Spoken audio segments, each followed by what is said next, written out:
సంఘటనలో CM Chandrababu TTD chairman బీఆర్9 ని దూరం పెట్టినట్టుగా వ్యవహరించారన్నారు టీటీడీ మాజీ చైర్మన్ భూమన కరుణాకర్ రెడ్డి. చంద్రబాబు తీరుతో బీఆర్9 ని టీటీడీలో ఎవరూ పట్టించుకునే పరిస్థితి లేదన్నారు. చంద్రబాబు టీటీడీ ప్రతిష్ట కోసం కాకుండా తన వ్యక్తిగత ప్రతిష్టను కాపాడుకునేందుకు ప్రయత్నించారంటూ ఆరోపించారు.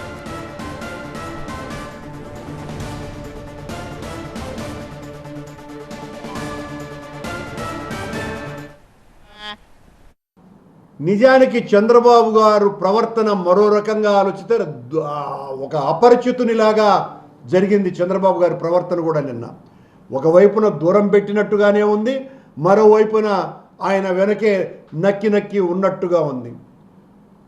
ఆ నక్కి నక్కి ఉండటాన్ని చూస్తే చంద్రబాబు గారు అర్ధచంద్రాకార ప్రయోగం చేయలేదు, కానీ అంతకంటే అవమానంగా బీఆర్ నాయుడు గారిని చూసినట్టే ఉన్నది.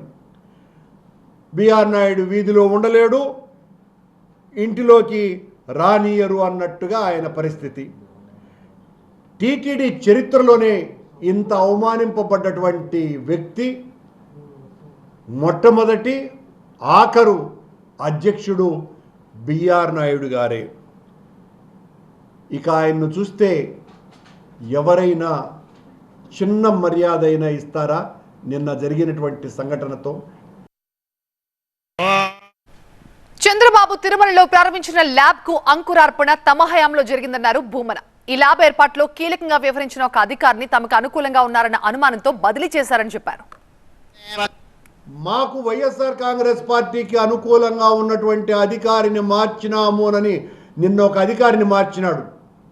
ఈ ల్యాబ్కు సంబంధించి గత 4 నెలలుగా అత్యంత ఎక్కువగా కష్టపడి ఆ కేంద్ర ప్రభుత్వంతో అంటే ఎఫ్ఎస్ఎస్ఐతో మంతనాలు జరిపి అత్యంత బాగా చేసినటువంటి ఐఏఎస్ ఆఫీసర్ని ట్రాన్స్ఫర్ చేయటం వెనుక ఒక కుట్ర దాగి ఉన్నది.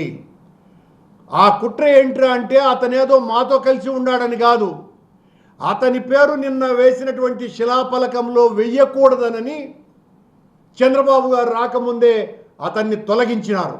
ఇది అసలు విషయం.